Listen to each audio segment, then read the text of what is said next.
Sot u mbajt Forumi Ndërkombëtar i Investimeve të Ardhshme, një platformë globale që mbledh lider botëror dhe drejtues të korporatave më të mëdha në botë, për të diskutuar inovacionin, investimet dhe të ardhmen e ekonomisë botërore, ku mori pjesë edhe Kushner dhe Andrej Trump, i cili do të flasë si drejtues dhe themeluesi Affinity Partners.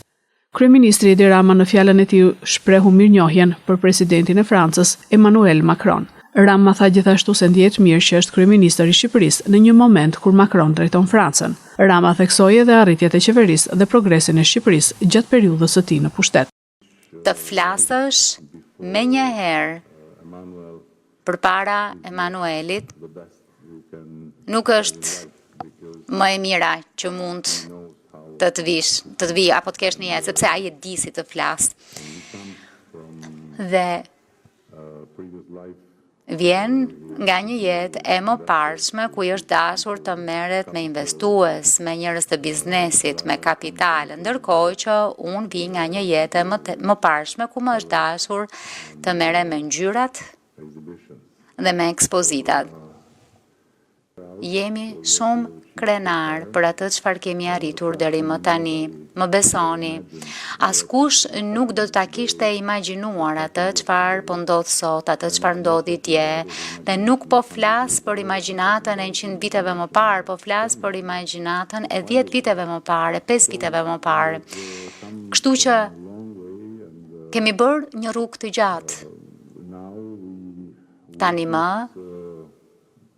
jemi dëshmitar të rezultateve, të ndryshimeve që po realizojmë.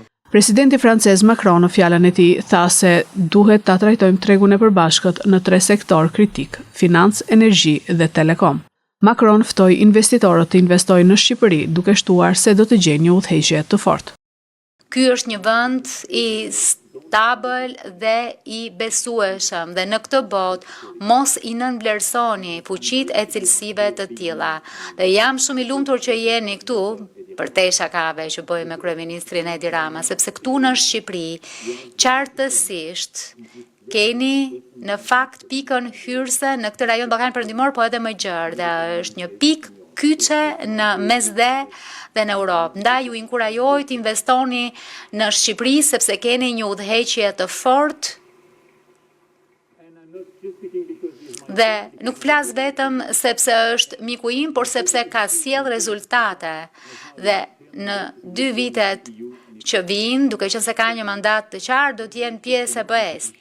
Dhe dua që të dini, të jeni të sigurt që ne si europian do të japim rezultate. Tashmë që kemi një linjëzim të fortë midis Francës dhe Gjermanisë, do të bëjmë maksimumin që të realizojmë agjendën që folëm. Pra ju lutem investoni në Europë, ju lutem besojini Europës, sepse kemi nevojë për besimin tuaj, për investimet tuaja, në mënyrë që të realizojmë këtë agjendë kaq ambicioze, sepse mendoj që është agjenda e dur jo vetëm për europianët, por edhe për rajonet e tjera.